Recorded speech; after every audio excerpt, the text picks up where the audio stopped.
A love built on sand. The early months of the year for Alex, a quiet film studies major at a small liberal arts college in Ohio, were marked by the familiar rhythm of campus life. Days blurred between morning lectures in dimly lit halls and late nights at the campus library, fueled by stale coffee and the hope of a passing grade.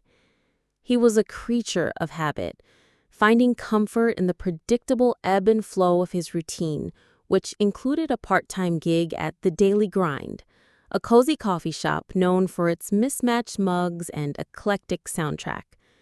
He'd never been one for grand gestures or loud declarations. His world was a series of small, meaningful moments. That's why his sudden and all-consuming fascination with Jessica, a girl he'd shared 2 years of classes with but had never spoken to, was so entirely out of character. It was a cold March morning when their orbits finally aligned. Alex was leaving his history class, a stack of books precariously balanced in his arms, when he stumbled. The books scattered across the slick linoleum floor, and he braced himself for the usual awkward apologies. Instead, a hand, small and surprisingly warm, was there to help. It was Jessica. She didn't say much, just a soft smile and a gentle shrug as she helped him gather his things. Her eyes, a striking shade of hazel, held a kind of knowing depth that instantly drew him in. From that day on, their brief interactions grew longer, filled with shared jokes about their professors and conversations that stretched far beyond the classroom. He found himself captivated by her wit, the way her eyes crinkled at the corners when she laughed, and how she saw the world with a cynical but strangely optimistic perspective. The quiet observer was suddenly an active participant, and before he knew it, he was completely head over heels. On April 24th, after weeks of late-night talks on the phone and long walks through the blossoming campus quad, Alex knew he had to tell her how he felt. The air was thick with the scent of freshly cut grass, and the evening sky was a wash of lavender and gold as he confessed everything. He spoke of the sleepless nights he'd spent thinking about her and the way she had unknowingly shifted his entire world. Her response was a breathless whisper, a me too that felt more like a promise than a simple phrase. The next few weeks were a dream. Their dates were a testament to their newfound connection. They explored hidden trails in the nearby state park, spent hours people watching at the bustling farmers market, and shared their first kiss in the forgotten corner of the college basement, a place that smelled of old paper and dust, where the light from a single window cast long, dancing shadows. Alex was walking on air. She even wrote him a love letter, a single piece of notebook paper filled with her sprawling script, and every word felt like a symphony. He kept it folded carefully in his wallet, pulling it out in quiet moments to reread the lines that spoke of a future he was finally starting to believe in. Then came the summer. The long, lazy days that promised endless time together started with the flourish of digital romance.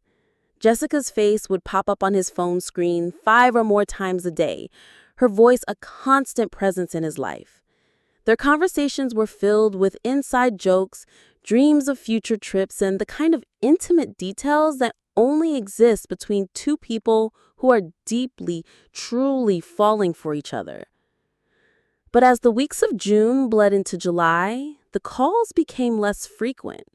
The laughter was replaced by hurried, clipped sentences, and her enthusiastic "I miss you" morphed into a polite, distant "talk to you later." Alex felt the familiar knot of anxiety tightening in his stomach. He tried to rationalize her changing behavior, telling himself that maybe it was just her first serious relationship and she was trying to navigate the new territory. But deep down, he knew something was off. The feeling was a constant low hum of dread, an unsettling sense of things being out of his control. The dam broke on a humid evening in late July.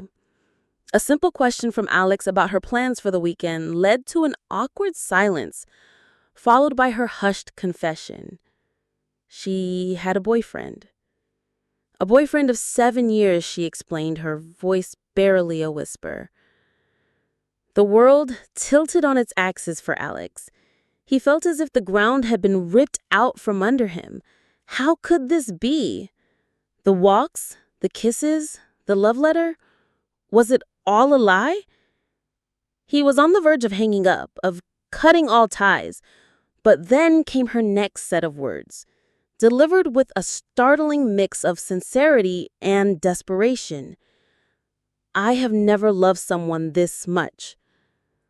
Those words, so potent and so heartbreakingly contradictory, held him captive. He stayed not because it was easy, but because the thought of losing her, of walking away from the one person who had made him feel alive, was unbearable. For over a month, he existed in a state of agonizing limbo. He watched her online status, seeing her active at the same time as the other guy. He saw her lie about her 3 a.m. calls, the same kind of calls he wished she would make to him. The painful realization that she was giving him the crumbs of her affection while the other guy got the whole meal was a poison that ate away at him. He wanted to scream, to demand an explanation, but he was paralyzed by the fear of losing even the little she was willing to give him. The final act of this tragic play began with a simple request. Jessica, seemingly tired of the emotional tightrope they were walking, asked him to act like just simple friends. The request felt like a physical blow. He knew he couldn't do it. He couldn't go back to pretending they were strangers. The tension reached its boiling point 2 days ago. He was trying to talk to her, to understand why she was so distant and cold. He reached for her hand, a simple gesture of comfort, but she recoiled, as if burned. She pushed him away, a sharp slap against his hand, and spat out, "You're so irritating." The words were a physical punch to the gut. All the lies, the pain, the deception, it all condensed into that moment. He didn't say a word. He simply turned and walked away. He walked home, the city lights blurring into a watery haze, and for the first time in months, he felt a strange sense of clarity. Once in his room, he sat down and wrote. He wrote not a simple text, but 4 long, painful paragraphs, a final goodbye to the girl he had loved and lost. It had been almost 48 hours since he had sent that message, and the silence was deafening, but it was also a kind of peace. He had finally untangled himself from a web of deceit, and even though his heart was shattered, he knew he had finally found his way back to himself.